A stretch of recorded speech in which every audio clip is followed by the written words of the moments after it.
Alright, hey guys, as promised, my phone cut off. It actually said it got too hot to film, so there's some Arizona for you.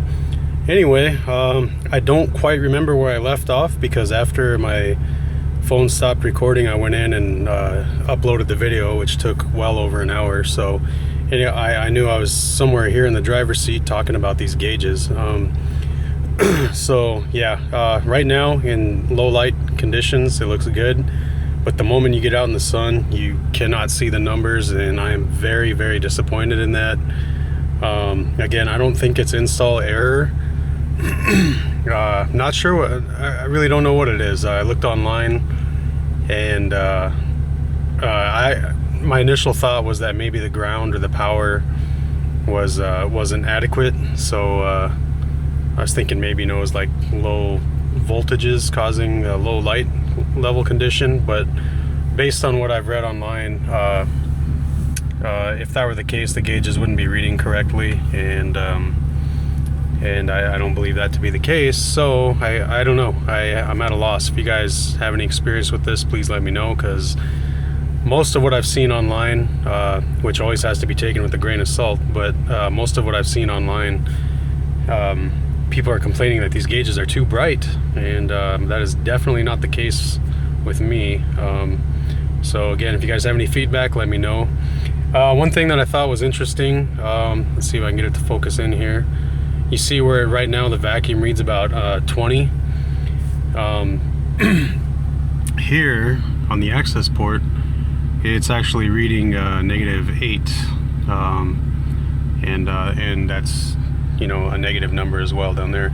But that's quite a big discrepancy. I'm not sure why. I don't know if that is something read off the ECU based on certain other parameters. I don't know if there's an actual sensor that measures boost. So that might just be an ECU or ECM readout. I don't know. Whereas this is an actual sensor, so that might be more accurate.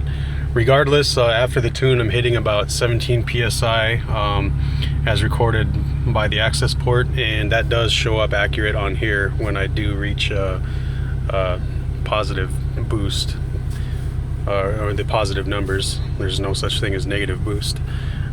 So yeah, that's my thought on those.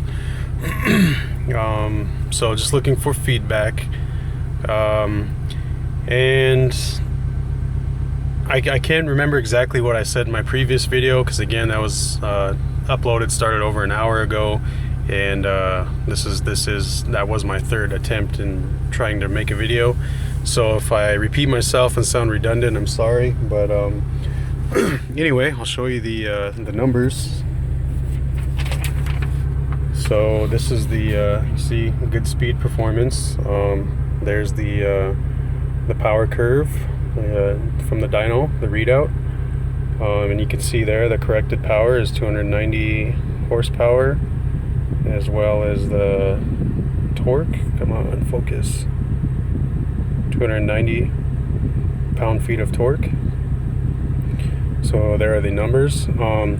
Again, not too happy with the power output, and I cannot emphasize enough that is not something that well, let me show you this real quick.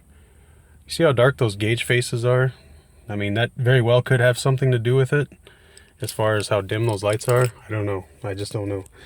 But getting back to it, the power output, definitely an increase. Feels good. You are not focusing. There we go. Feels good. Got some of that Subi flow. Sorry, a little all over the place here in my recording.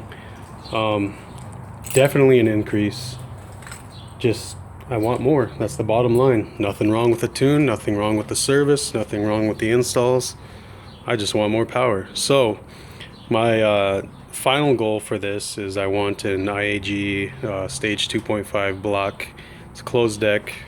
Should support, I believe it was 600 or 700 horsepower, which that is not my goal.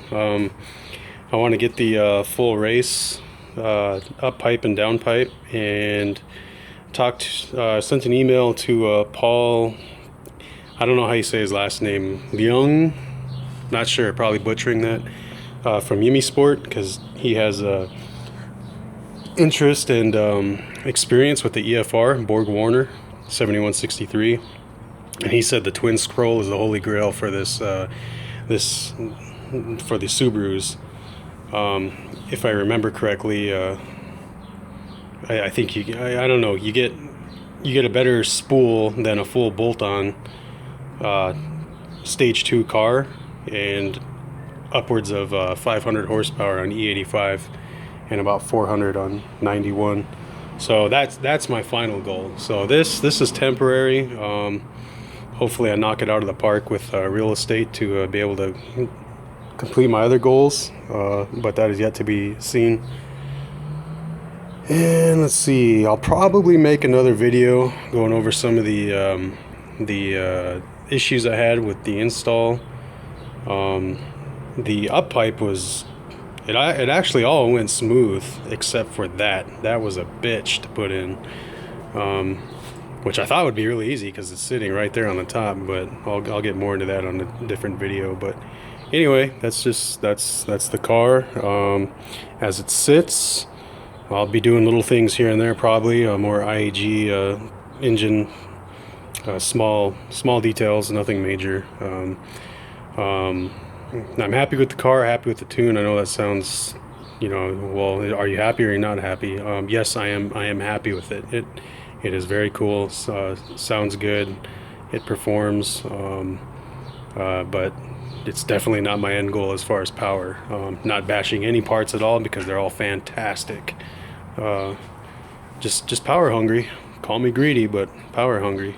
Never had a 300 horsepower car before, so I don't know. Guess it wasn't what I thought it was going to be. But anyway, that's that. And if I think of anything else, I'll include it in a future video. And talk to you guys later.